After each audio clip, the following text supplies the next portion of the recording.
अवघड़दानी त्रिकालदर्शी कैलाशी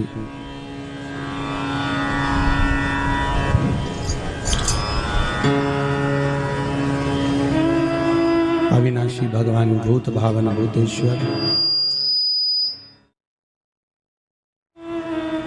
भगवान शिव की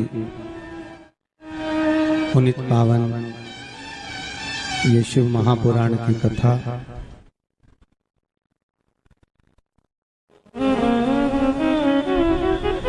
बाबा बर्फानी सेवा संस्थान दौसा राजस्थान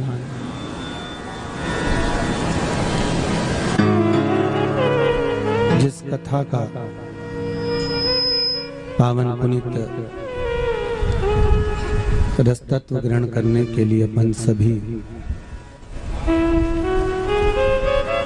श्री गिरिराज धारण मंदिर दौसा राजस्थान की इस पावन धरा पर बैठकर भगवान की आनंदमय रसमय रस तत्ववान श्री शिव महापुराण की कथा का आनंद लेने के लिए विराजमान है। बाबा बर्फानी सेवा संस्थान जो दौसा का एक गौरव है, आनंद है, जो निरंतर बाबा बर्फानी के दर्शन कराने के लिए ये संस्थान नित्य प्रति नित्य आनंद में, नित्य स्मरण में आपको प्रतिवर्ष भगवान की अविरल दर्शन कराने के लिए लेकर जाती है। तो देवों की धरा पर जो रहता है वो भी देव कहलाता है। तो आप भी देवी देवता से कम नहीं हो, आपको हमारा नमन है, प्रणाम है, दंडवत है। टीवी चैनल के माध्यम से देश विदेश में बैठकर श्रद्धा चैनल के माध्यम से, फेसबुक यूट्यूब के माध्यम से भगवान की इस पावन कथा का रस तत्व जितने भी श्रोता भाई बहन श्रवण कर रहे हैं, जिस कामना से आप भगवान शंकर की कथा को सुन रहे हो, बाबा आपकी वो कामना सिद्ध करे और आपके कार्य सफल हो।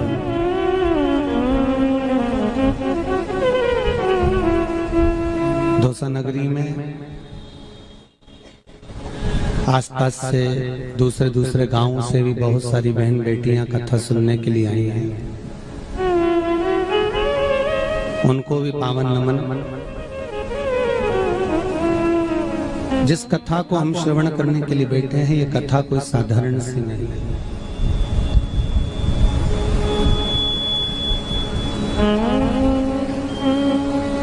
ब्रह्मलोक के देवता हैं भगवान ब्रह्मा और वैकुंठ लोक के देव हैं भगवान नारायण, भगवान विष्णु।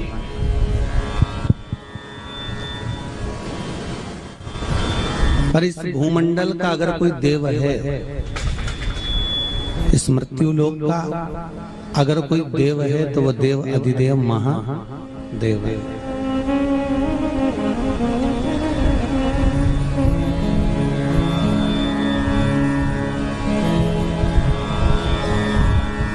पर बहुत कम लोग हैं,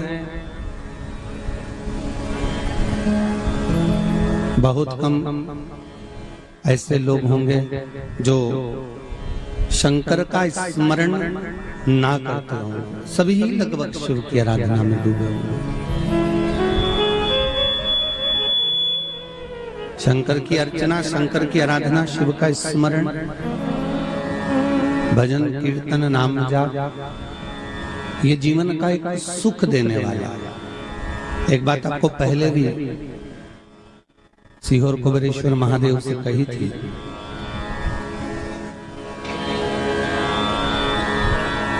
कि आप जितने दान करते हो, जितना पुण्य करते हो, जितना सत्कर्म करते हो, जितना भजन करते हो, जितना कीर्तन करते हो, हो सकता है तुम्हारे मरने के समय तक वो तुम्हारा किया गया पुण्य समाप्त हो जाए, हो सकता है।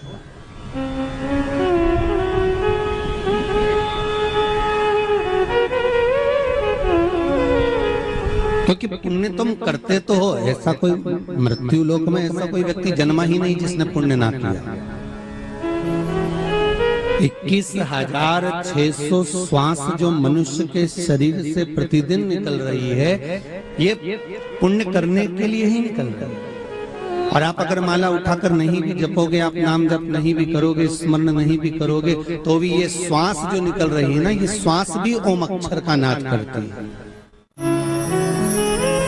करते हो, दान नहीं करते हो, सत्कर्म नहीं करते हो, भजन नहीं करते हो, कीर्तन नहीं करते हो, नाम जाप नहीं करते हो, सब करते हो। जो कथा के पंडाल में बैठे हैं वो भी जो कथा में वो भी जो कथा बाहर सुन रहे हैं।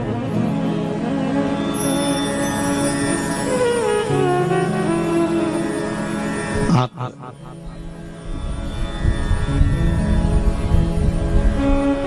खूब दान पुण्य भी करते हो, सत्कर्म भी करते हो, कमाई तो तुम्हारी अच्छी है पुण्य की, बहुत जोरदार कमाई है पुण्य की। पुण्य की कमाई कोई कम नहीं है।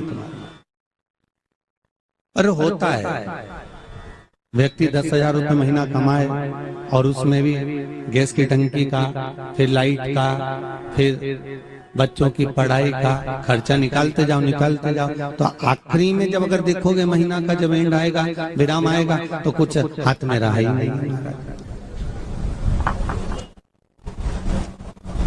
तुमने जब अंदाजा लगाया तो मालूम पड़ा कि कुछ है ही नहीं, कुछ भी नहीं। अब संपूर्ण तरह से अगर विचार करो, तुम्हारा पुण्य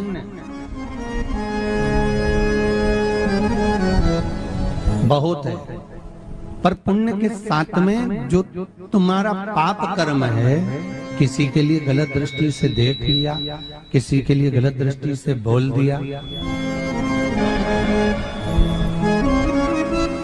किसी को गलत संबोधन दे दिया, किसी के लिए अपशब्द कह दिया, तो ये हमारा जो पुण्य है वो धीरे धीरे धीरे धीरे धीरे धीरे समाप्त होते जाता है। और फिर हमारा जब मरने का समय आता है, प्राण छूटने का समय आता है, तो मालूम पड़े कि पुण्य तो हाथ में कुछ रहा ही नहीं, पुण्य तो कुछ बचा ही नहीं।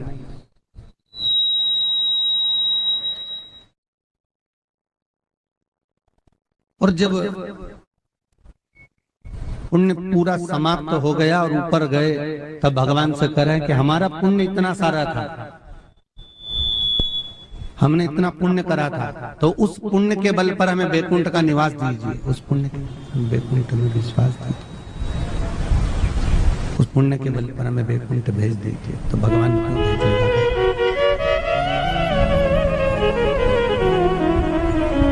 तो पुण्य हमारा धीरे धीरे धीरे धीरे धीरे धीरे समाप्त होता चला गया। फिर वो पुण्य का कोई परिभाषा ही नहीं रही, उस पुण्य का कोई मूल तत्व ही नहीं रहा है महाराज। अब शिव कथा कहती है महाराज, शंकर का अनुमोदन करता है, जैसे एक शमी का पत्र, कितना पत्र? मात्र एक। जैसे एक शमी का पत्र भगवान शंकर को मात्र प्रदोष के दिन प्रदोष काल पर समर्पित कर देने पर मनवांचित फल की प्राप्ति हो जाती है, उसी तरह केवल शिव की कथा का रसतत्व ग्रहण कर लेने पर हमारा पुण्य, हमारा आनंद सदा तत्परता में बना ही रहता है। पहले भी कहा, आज फिर कहते हैं कि ये पुण्य कभी समाप्त नहीं होता। शंकर की कथा का स्मरण का पुण्य, शिव कथा श्रवण का पुण्य, शंकर का अनुमोदन का पुण्य, शंकर के नाम स्मरण का पुण्य, शंकर को एक लोटा जो आपने पानी चढ़ाया है, शंकर को एक बेलपत्र समर्पित करा है, या शंकर को आपने एक शमी पत्र भी समर्पित करा है, या शंकर को आपने जोत समर्पित करा, वो कभी छिन्न नहीं होता, कभी समाप्त नहीं हो सकता।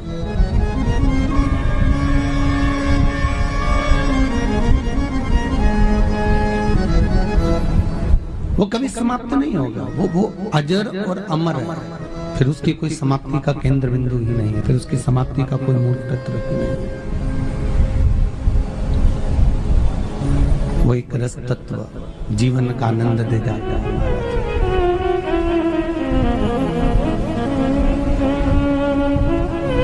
अकाल मृत्यु वो मरे जो काम करे चंडाल का, काल उसका क्या बिगाड़े जो भक्त हो महा काल का। जो शंकर की आराधना, वैसे तो दोसा के लोग जितने भी हैं देवनगरी में रहते हैं, देवनगरी दोसा में पंच महादेव तो स्वतः ही विराजमान है महाराज।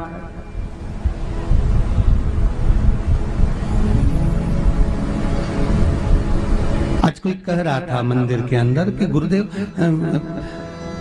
जितने भी शिव जी के मंदिर है ना, चाहे छोटा सा हो चाहे बड़ा सा हो महाराज, ये लॉकडाउन के पहले से लेकर इससे भी थोड़ा सा पहले समझ लो, 1 साल पहले शंकर के मंदिरों में बहुत कम भगत लोग जाते थे। पर जब से शंकर की कथा महाराज चालू हुई है, तब से शिव मंदिर का जो आनंद है वो देखते बनता है महाराज जी, कि आनंद ही आनंद समाते जाता है। तो यही तो सुख चाहिए, यही तो आनंद चाहिए कि जिस बाबा की नगरी में आप लोग बैठे हो, दोसा नगरी में देवाधिदेव महादेव की पावन धरा पर आप बैठे हुए हो, पंच महादेव यहाँ पर विराजमान है, स्वयं शंकर अपने आप ही यहाँ प्राकट होकर सोमनाथ जी को दुनिया जाती है सोमनाथ का दर्शन करने के लिए। सोमनाथ जी स्वयं तुम्हारे पास में आकर बैठ गए, क्योंकि हो सकता है कि सोमनाथ जी को लगा होगा कि बहुत दिन हो गए दोसा वाले नहीं आए, तो मैं ही चलूं यहाँ पर।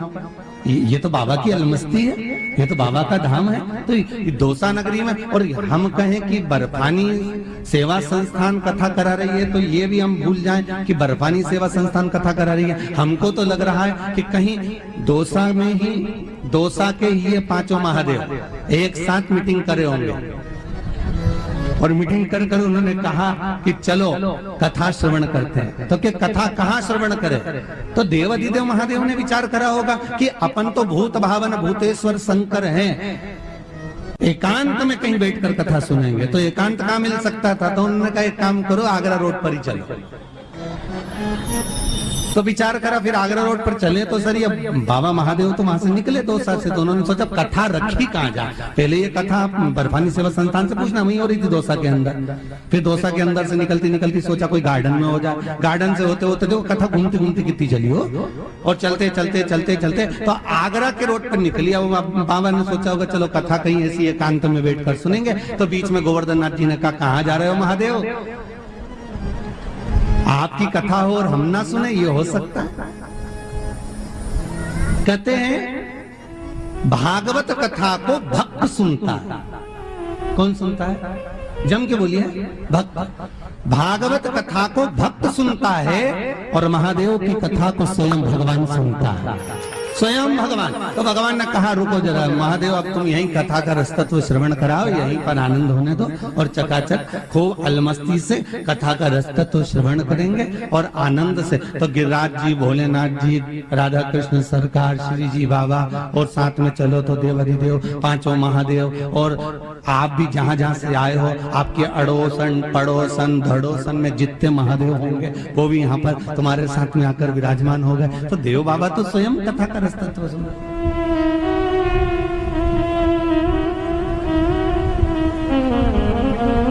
उसकी शरणागति, उसका स्मरण, उसका मंत्र जाप, उसका नाम जाप जीवन का सुख रहेगा। 24,000 श्लोक हैं शिव महापुराण के अंतर्गत।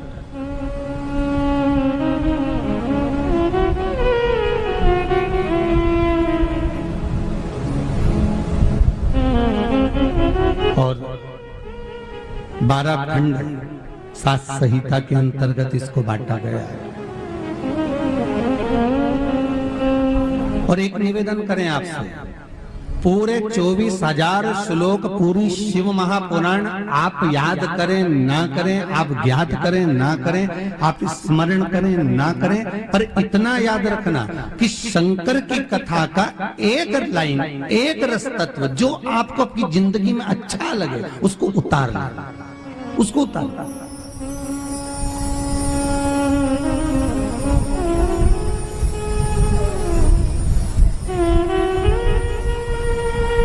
वैकुंठ के देवता है भगवान विष्णु, ब्रह्मलोक के देवता है भगवान ब्रह्मा, और मृत्यु लोक का देव है देव अधिदेव महादेव।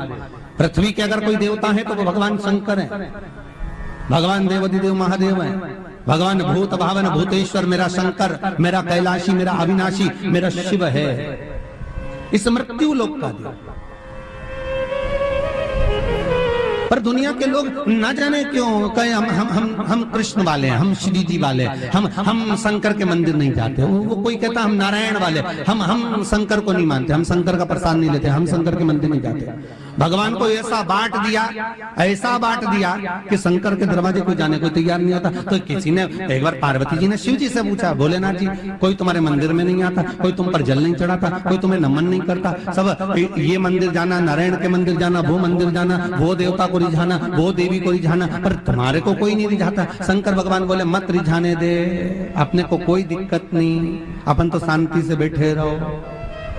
मेरे ससुर ने मुझे श्राप दिया है, दक्ष प्रजापति ने, ए शंकर मैं तुझे श्राप देता हूं कि तू शमशान में निवास करेगा।